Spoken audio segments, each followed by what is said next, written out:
Hello বন্ধুরা, আমি শিউলি আর আমার আজকের ব্লগে আপনাদের সবাইকে স্বাগত। অনেক দিন পর আমরা একটু বাইরে বেরিয়েছিলাম আর গেছিলাম হচ্ছে আমার পিসি শাশুড়ির বাড়িতে। তো এই গ্রামের নাম হচ্ছে রাঞ্জনগাঁও। আর এই যে ওখান থেকে মানে ওনাদের সাথে দেখা করে তারপরে ওনার ছেলে মেয়েদের বৌমাদের নিয়ে টিয়ে আমরা এসেছিলাম একটু ঘুরতে। তো এই জায়গাটার নাম হচ্ছে কন্ডাপুরি। কন্ডাপুরি এখানে হচ্ছে মলহার মন্দির আছে। মলহারকে মারাঠিতে বলে খান্ডোবা, মানে মারাঠিতে বলে বলতে না, লোকাল ভাষায় মলহার মহাদেবকে খণ্ডোবা বলে।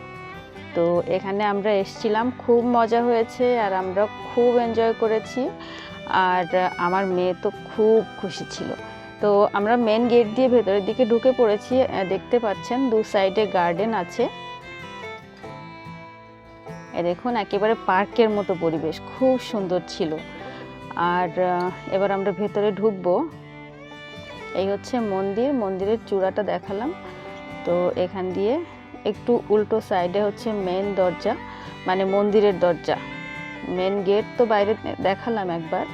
তো এবার এই মেন দরজা দিয়ে ঢুকবো। এখানে আছে নন্দী মহারাজ আর এর উল্টো দিকে এখান দিয়ে আমরা ভেতরে ঢুকবো। এই হচ্ছে মেন মন্দির। মন্দিরের সামনে দুটো গজরাজ আছে, দেখুন উপরে লেখা আছে জয় মলহার। তো এবার আমরা ভেতরে ঢুকছি, ঘন্টা বাজাবো। তারপর মন্দিরের ভেতরটা খুব ছোট, একেবারে যেখানে পুজোয় বসে আর কি সেই জায়গাটা খুব ছোট, কিন্তু বাইরে বসার জায়গাটা অনেকটা বড়। এবং এত ঠান্ডা, এত শান্ত পরিবেশ, না গেলে একেবারে মনটা শান্ত হয়ে যায়। তো চলুন যাওয়া যাক। তার আগে এই হচ্ছে আমার মেয়ে আর এই হচ্ছে আমার মেয়ের বাপ। তো মেয়ে খুব খুশি আর ওইদিকে ওই দিদির মেয়েটাও খুব খুশি, সবাই খুব নাচানাচি করছে। এই হচ্ছে দিদির ছেলেটা, ও লজ্জা পেয়ে পালিয়ে গেল।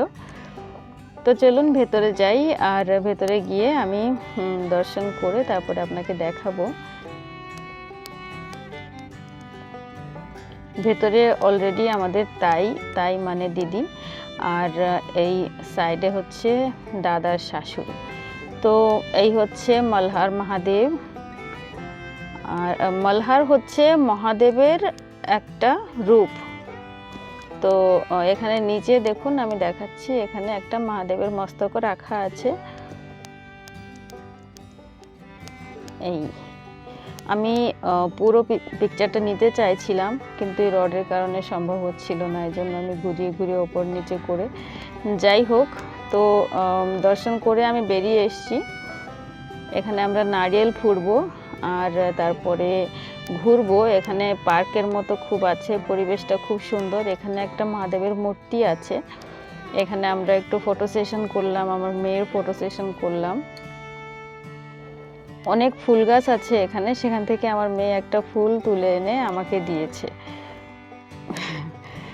খুব ভালো লাগছিল, খুবই ভালো লাগছিল।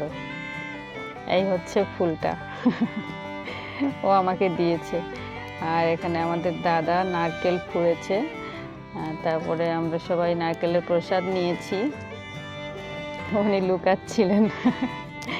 তো এবার আমরা যাব, এখানে একটু ফটো সেশন করব, তারপরে যাব ওদিকে। আবার বাচ্চাদের পার্ক আছে, বাচ্চাদের খেলার জন্য সমস্ত খেলনা আছে, তো সেখানেও যাব বাচ্চাদের খেলাতে। এই দেখুন,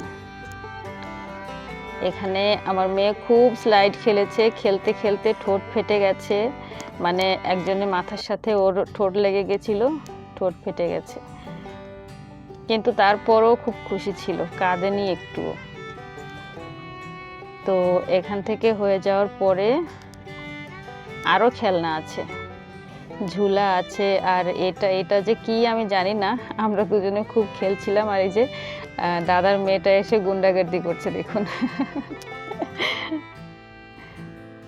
তারপরে ওরা ঝুলা খেলেছে, আর তারপরে আমরা ওখান থেকে বেরিয়ে গেছি হচ্ছে একটা কিসের গ্রাম পঞ্চায়েতের একটা জায়গা, ওটা জানি না কি, ওয়াটার হাউস, জলের সাপ্লাই যেখান থেকে করে সেখানে। তো সেখানে সামনে জামের গাছ ছিল, অনেক জাম খেয়েছি আমরা, অনেক জাম, এবং এত মিষ্টি, এত পাকা টসটসে, খুব এনজয় করেছি। যাই হোক বন্ধুরা, আজকের ব্লগ এখানেই শেষ হচ্ছে। অনেক ঘুরেছি আমরা, অনেক এনজয় করেছি, আর আপনি যে এতক্ষণ পর্যন্ত ভিডিওটা দেখেছেন তার জন্য অনেক অনেক ধন্যবাদ। চলুন দেখা হচ্ছে পরের ব্লগে, ততক্ষণ পর্যন্ত জয় হিন্দ, জয় মহারাষ্ট্র আর জয় Bangla. Thank you so much. Bye bye, take care, tata.